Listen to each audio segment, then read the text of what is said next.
Yo, salut tout le monde, c'est Gata Volgar, j'espère que vous allez bien, moi pour ma part, ça pourrait aller, j'espère que toi-même vous avez passé une agréable journée. Aujourd'hui on se retrouve pour le débrief du match Liverpool-Manchester United, c'était un match en retard de la 30e journée de Premier League, lourde défaite à Anfield, 4-0, Luis Diaz avait ouvert la marque à la 5e minute de jeu, 22e, Mohamed Salah fait le break, 68e but de Sadio Mané, et la 85e doublé de Salah, et avec ce résultat, les Red Devils s'enfoncent de plus en plus dans la merde.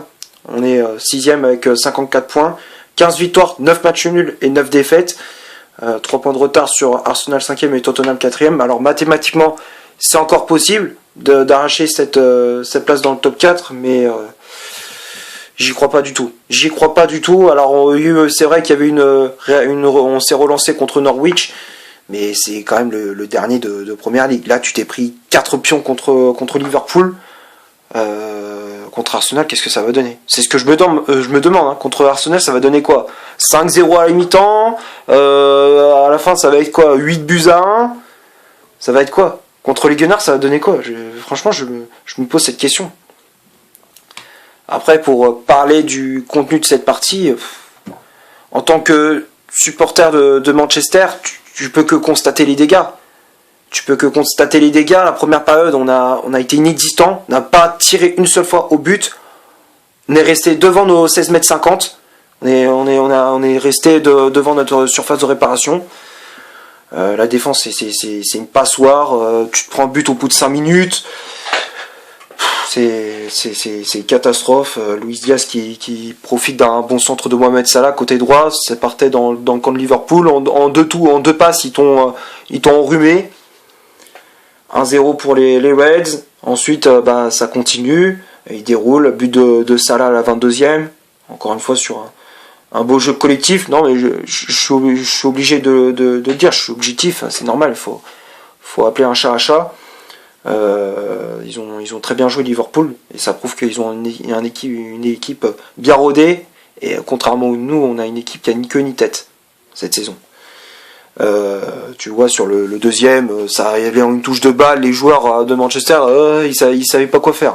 Ça va trop vite. Et Mohamed Salah qui ajuste parfaitement Derrea d'un plat du pied. 2-0, c'est le score à la mi-temps. Rangnick qui se rend compte de sa connerie, enfin, à la 45e, à la mi-temps, tu vois que cette défense à 3, Maguire, Lindelof, Phil Jones, ça ne marche pas du tout. Tu vois bien qu'il n'y a pas d'automatisme, les compos changent tout le temps, les joueurs ça change tous les week-ends. Les gars, il y en a, ils défendent encore Ralf Rangnick, mais je suis désolé, pour moi, il a pas le charisme, pas le caractère pour être entraîneur de Manchester United. Il a pas le caractère, il a pas le niveau. Je suis désolé. Quand tu vois, depuis qu'il est arrivé, est-ce qu'on a un schéma tactique précis? Est-ce que depuis, tu peux me dire c'est quoi le schéma tactique, comment joue Manchester United depuis qu'il est arrivé? Moi personnellement, je sais pas. Au début, quand il est arrivé, on jouait en 4-4-2. Après, on est revenu au 4-2-3-1, comme faisait Ole Gunnar Solskjaer. Après, on a joué en 4-3-3. Là, on joue en 3-4-3. Ça ni queue ni tête. C'est tous les week-ends, ça change. Il y a rien il y a aucune cohérence, aucune logique dans ce qu'il fait. Il y en a, ils le défendent encore. Pour moi, je suis désolé, non, Ralf Rangnick, il a pas le niveau pour être entraîneur de Manchester United. Alors on va me dire, ouais, mais c'est juste pour un temps. Mais quand même, pour un temps, t'avais d'autres entraîneurs qui étaient libres et qui sont beaucoup mieux que Ralf Rangnick. Excuse-moi. T'avais Conte qui était libre? Non, toi tu préfères aller chercher Rangnick qui était à la base conseiller sportif du Lokomotiv Moscou. Hein. Ouais, c'est n'importe quoi. Alors derrière, j'espère qu'en tant que conseiller du club à Manchester United, il va faire le nécessaire, je l'espère, avec l'arrivée du nouvel entraîneur, Erik ten Hag, que j'avais officialisé sur ma page Instagram. Si tu me suis, tu connais un peu les news. Donc on verra ce que ça va donner en tant que conseiller, mais comme je disais, en tant qu'entraîneur, non, je suis désolé, ça marche pas. Après, je me suis un petit peu éloigné du sujet, mais après... il a fait, comme je disais, on est repassé une défense à 4 en deuxième période avec Maguire, Lindelof, Wan-Bissaka et Diogo Dalot. Il y a eu l'entrée en jeu de Jadon Sancho à la place de Phil Jones. Vous voyez, Phil Jones, le pauvre, il était à l'agonie, il était complètement à la rue. Tu vois, à la fin de la première période, j'avais vu sur un coup de pied arrêté, il clignait des yeux, tellement il était rincé. Comment Liverpool jouait, l'intensité et tout, il était complètement aux fraises. Il était complètement cuit. Au bout de 45 minutes. Il tenait pas la route, Phil Jones. Donc Sancho était rentré. Là, on a senti la deuxième période. On avait le ballon. On avait le ballon. On a touché le ballon pour la première fois de la rencontre. On a tiré une seule fois au but, mais c'est une frappe un peu moisie de Jadon Sancho. C'est vrai qu'il est entré en jeu. Ça a changé. Ça a duré 10-15 minutes. Mais après, bon, il s'est complètement éteint. Liverpool, après le troisième but des Reds, Sadio Mané à la 68e. C'est tout, à chaque fois, ça part d'un côté, centre, tout seul au point de penalty. La défense est complètement à la rue, derrière peut que constater les dégâts. 3-0 et 4-0 à la 85e avec le but de Salah. Maguire qui, je sais pas, il est pas aligné par rapport à sa défense. La défense, c'est du grand n'importe quoi, aucune organisation, rien du tout. C'est du grand n'importe quoi. Mohamed Salah qui avait plus qu'à ajuster derrière d'un petit piquet. 4-0, c'est une correction, une humiliation, tout ce que tu veux. On peut dire que tout ce qu'on veut, mais ça a été une véritable boucherie. Alors, le 11 de départ que Rangnick a aligné, déjà quand tu regardes le 11, tu fais un AVC, tu fais un infarctus. Un 3-4-3 avec Derrea dans les buts. La défense en 3, comme je disais, Maguire, Lindelof, Phil Jones. Défenseur anglais qui avait le brassard de capitaine. Matic et Pogba devant la défense.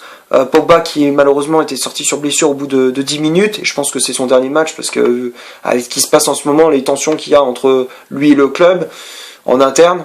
Donc je pense qu'à la fin de la saison, il va pas prolonger. Moi personnellement, je serais pas surpris s'il prolonge pas. Et moi personnellement, ça me dérange pas qu'il prolonge pas. Ça me dérange pas qu'il prolonge pas.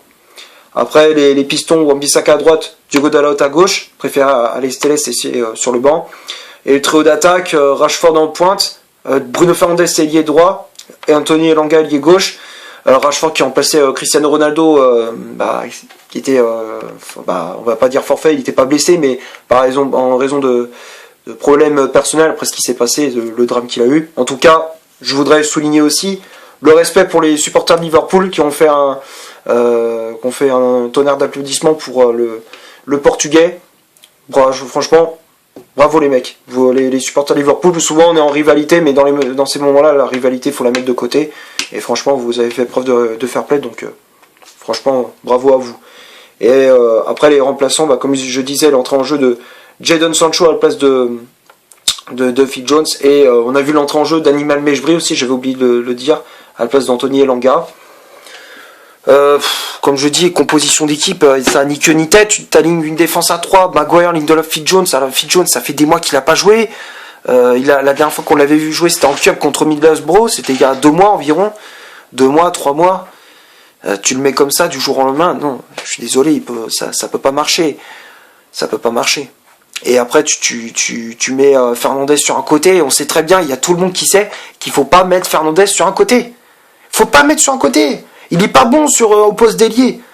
C'est pour moi, Fernandes, c'est numéro 10. C'est en tant que meneur de jeu. Alors même si cette saison, il est pas bon, un peu comme tout le monde, hein, il est à l'image de l'équipe.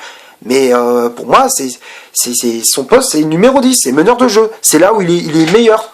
Pas sur un côté, tu vois bien qu'il n'y arrivait pas. Il était tout le temps obligé de redescendre pour aider ses coéquipiers à défendre, à chaque fois. Donc on va passer maintenant au stade de cette rencontre.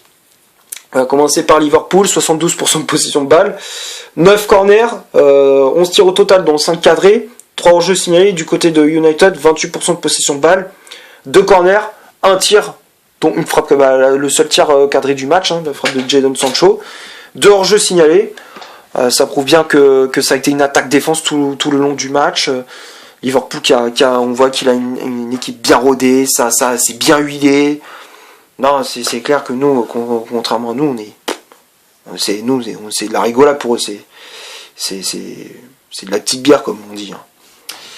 Et les tops et les flops, c'est pas compliqué, tout le monde. Il y a qui c'est qui a fait un bon match. Alors peut-être Jadon Sancho, oui, c'est vrai qu'il a fait une entrée en jeu. On va dire que c'était le moins mauvais. Il est entré en jeu.